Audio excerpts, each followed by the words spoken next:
Highways యావత్తు దేశమంతా కూడా ఆర్మీకి సపోర్ట్గా ఉంటూ మోడీకి ఎస్ మేము ఉన్నాం సార్ మీతో పాటు ఉంటూ ఉంటే ఆపరేషన్ సింధూర్ని ఎటకారం చేస్తూ మన తెలంగాణ అటువంటి ఒక యూనివర్సిటీ అయితే కాకతీయ యూనివర్సిటీ అనుకుంటా ఆమె ప్రొఫెసర్ బయట సంఘ సేవ కూడా చేస్తూ ఉండిద్దట సుజాత ఆమె ఎస్ఆర్ఎం యూనివర్సిటీలో ఇంగ్లీష్ ప్రొఫెసర్ అంట లోరా ఈమె వీళ్ళిద్దరు పెట్టిన కొన్ని పోస్టులు ఆపరేషన్ సింధూరాన్ని ఎటకారం చేస్తూ పెట్టిన పోస్టులు ఈరోజు యావత్తు దేశాన్ని ఒక్కసారిగా ఉలిక్కిపడేలా చేశాడు. ఉలిక్కిపడేలా కాదు, చీకొట్టేలా చేశాడు. ఎవరిని ఏంటి అంటే నాకున్న సమాచారం జస్ట్ షేర్ చేస్తున్నా. వాళ్ళిద్దరైతే హిందువులు కాదని తెలుస్తుంది, ముస్లింలు కూడా కాదు, మరి ఎవరు? ఇప్పుడు మీరు ఆలోచించండి. మరలా చెప్తున్నా, గతంలో చాలాసార్లు ఇదే చెప్పా. మన దేశంలో ఉన్నటువంటి అమాయకులైనటువంటి క్రైస్తవులని ఆ మత బోధకులు పాస్టర్లు వాళ్ళ యొక్క రాజకీయాలకు వాడుకుంటూ ఉన్నారు. ఈ దేశం మీద విషం చిమ్ముతానికి వాడుకుంటున్నారు. విదేశీ శక్తుల చేతుల్లో కీలు బొమ్మలుగా ఉండేలాగా వాడుకుంటూ ఉన్నారు. ఇప్పుడు అర్థం చేసుకోండి. ఆమె సుజాత ఏం చెప్పింది ఏంటి అనేది దాని తర్వాత వీడియో అటాచ్ చేస్తా. సారీ చెప్తూ క్షమాపణ చెప్తూ సింధూరం వెంటనే అలా అనుకోలేదు ఇలా అనుకోలేదు ఏదో చెప్తా ఉంది. అసలు టాలరేట్ చేసేలాగా సిచ్యువేషన్ లేదు. మరలా చెప్తున్నా, నిన్న మొన్న సందర్భం ప్రతిసారి నేను మరలా చెప్పేది ఒకే ఒకటి చెప్తా. మీరు క్రైస్తవులు కనుక అయినట్టయితే బైబిల్ని ఫాలో అయిపోండి. జీసస్ మిమ్మల్ని కాపాడుతాడన్న వేళ ఆయన్ని ఫాలో అవ్వండి. ముస్లింలు కనుక అయినట్టయితే అల్లా మీ దేవుడు, ఖురాన్ని ఫాలో అవ్వండి. ఈ ఖురాన్లో కానీ బైబిల్ కానీ ఎక్కడన్నా ఇతర మతాల గురించి ఇతర దేవుల గురించి ఏదైనా కనుక ఉంటే నెగిటివ్ వేరే దయచేసి దాన్ని మీ మైండ్లో తీసుకోకండి. ఇక బయట మీ మత పెద్దలు చెప్పేవి మీ బుర్రలకు తీసుకున్న వేరే మతాలకు సంబంధించి వాళ్ళకి ఆచార వ్యవహారాలు కావచ్చు, వాళ్ళ దేవులకు సంబంధించి కావచ్చు, కట్టుబొట్టు వ్యవహారాలకు సంబంధించి మీరు ఏ మాత్రం నెగిటివ్ వేలో మాట్లాడుతూ ఉన్నారంటే ఇదిగో ఇక్కడ దాకా వచ్చింది. చివరికి ఎక్కడ దాకా వచ్చింది? దేశం మీద విషం చిమ్మేదాకా వచ్చారు వీళ్ళు. ఈ సుజాత క్షమాపణ చెప్తే నా ఉద్దేశం అది కాదు అంటది ఆమె. అదేమంటే సంఘసేవ చేస్తే నిన్నాళ్ళు ఇప్పుడు ఇలా ఎందుకు అంటానని అంటది. ఆ లోరా వచ్చేసి ఏం చెప్పిందంటే కూడా తెలియదు కానీ మొత్తం తీసి సస్పెండ్ చేసి అవతల పడేశారు. ఈ సుజాత అయితే ఇంకా సస్పెండ్ చేసినట్టు లేరు. Maybe she belongs to SC అనుకుంటూ ఉన్నాను నేను. మరలా చెప్తున్నా, వీళ్ళు క్రైస్తవులు అన్నది కూడా నాకు క్లారిటీ లేదు. బట్ హిందువులైతే కాదు, ముస్లింలు అయితే కాదు, ఇంకా వేరే కమ్యూనిటీ ఏంటంటే మేబీ నాస్తికులా తెలీదు.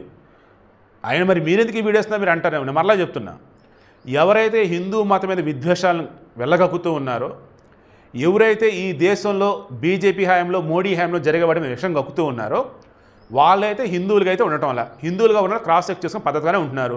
నిజమైన ముస్లిం అన్న వాళ్ళు ఎవరైతే ఉన్నారో అసదుద్దీన్ ఓవైసీ లాగా దేశమే ఫస్ట్ అంటున్నాడు, జిందాబాద్ అని కొడుతున్నాడు, పాకిస్తాన్ ముర్దాబాద్ అంటూ ఉన్నాడు, భారత్ జిందాబాద్ అంటూ ఉన్నాడు. ఆయనతో పోల్చుకుంటే వీళ్ళు ఏం బతుకులో మీరే చెప్పండి. మీడియా మిత్రులందరికీ నమస్కారం. నేను ప్రొఫెసర్గా పనిచేస్తున్న విషయం మీకు అందరికీ తెలుసు. అట్లానే నేను యాక్టివిస్ట్గా కూడా గత 20-25 సంవత్సరాలుగా సమాజంలో అనేక కార్యక్రమాలపైన పనిచేసిన విషయం కూడా మీకు తెలుసు. అయితే పహల్గాం సంఘటన చాలా బాధ కలిగించింది. దాని మీద కూడా నేను పోస్ట్ పెట్టాను, మీరందరూ చూసుకోవచ్చు. ఎందుకంటే ఏ చావు కూడా సంతోషించదగ్గది కాదు అని నమ్మకము. అట్లనే పహల్గాంలో నేను నిజానికి ఈ సమ్మర్లో కాశ్మీర్కి వెళ్ళాల్సింది, అది కూడా నేను మెన్షన్ చేస్తూ రాసిన. ఆ భార్యలకి సంఘీభావంగా ఉంటూ నేను పెట్టిన పోస్టు ఇవాళ నేను ఒక యుద్ధ వాతావరణాన్ని, నిజానికి ఈ దేశ ఆర్మీ సైనిక దళం నుంచి మనకి ఇవాళ వచ్చిన వార్త, మేము కేవలం ఉగ్రవాద స్థావరాలపై మాత్రమే దాడి చేస్తున్నామని, యుద్ధం కాదని. అది మీరు అందరూ కూడా చూడొచ్చు.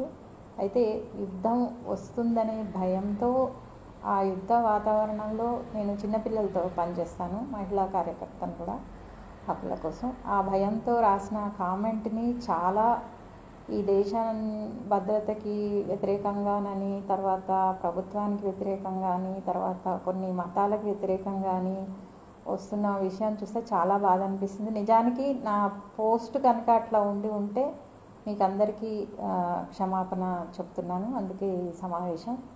అట్లా నేను ఎవరికి అంటే ఒక బాధ్యత గల పౌరురాలుగా, చదువుకున్న దానిగా, పనిచేస్తున్న దానిగా, ఈ దేశం కోసం పనిచేస్తున్న దానిగా మేము దేశభక్తిని చాటేవాళ్ళం కానీ దేశ వ్యతిరేకులం అయితే కాదు.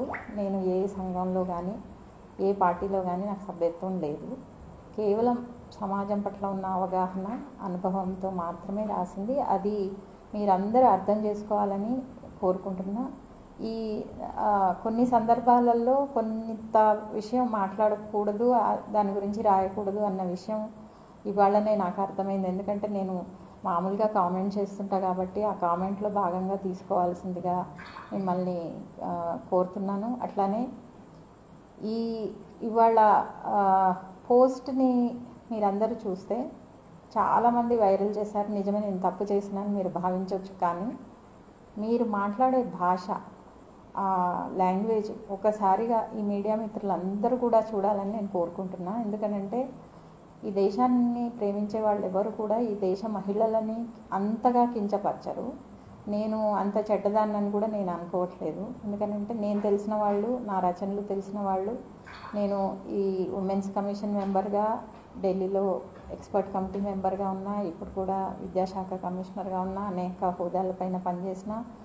కోవిడ్లో మీకు అందరికి ఎంతోమంది రిపోర్టర్స్, విద్యార్థులు గ్రామాన వెళ్ళి ఒక్కరోజు కూడా ఇంట్లో ఉండకుండా అందరికీ అన్ని కావాల్సిన ఆక్సిజన్లతో సహా ఇచ్చిన మైగ్రెంట్ లేబర్స్కి, మీరు ఇక్కడ ఏ మైగ్రెంట్ లేబర్ దగ్గర వెళ్ళినా నేను ఎన్ని బస్సులు పెట్టి వాళ్ళ స్థావరాలకు పంపించానో మీకు తెలుసు. దయచేసి నన్ను దేశ భక్తురాలుగా కాదని, దేశానికి వ్యతిరేకంగా ఉంటాను అంటే మాత్రం నాకు చాలా బాధ అనిపిస్తుంది. తిట్టండి, మీకు బాధ అనిపిస్తుంది కాబట్టి మీరు ఏమన్నా మాట్లాడవచ్చు, నేను దాని గురించి. కానీ అది కూడా మీ విజ్ఞతకే వదిలేస్తున్నా. నేను తప్పు చేశానని మీరు అనుకుంటున్నారు కాబట్టి నేను క్షమాపణ చెప్తున్నా. అట్ ద సేమ్ టైం మీరు కూడా మీ భాష, మీరు చేస్తున్న వైరల్ దాని గురించి కూడా మీరు కొంచెం ఆలోచించాల్సిందిగా కోరుకుంటున్నా. ఈ విషయానికి సంబంధించి ఇప్పటికే పత్రికా ప్రకటన ఇచ్చాను, ఎఫ్బీలో కూడా రాసిన.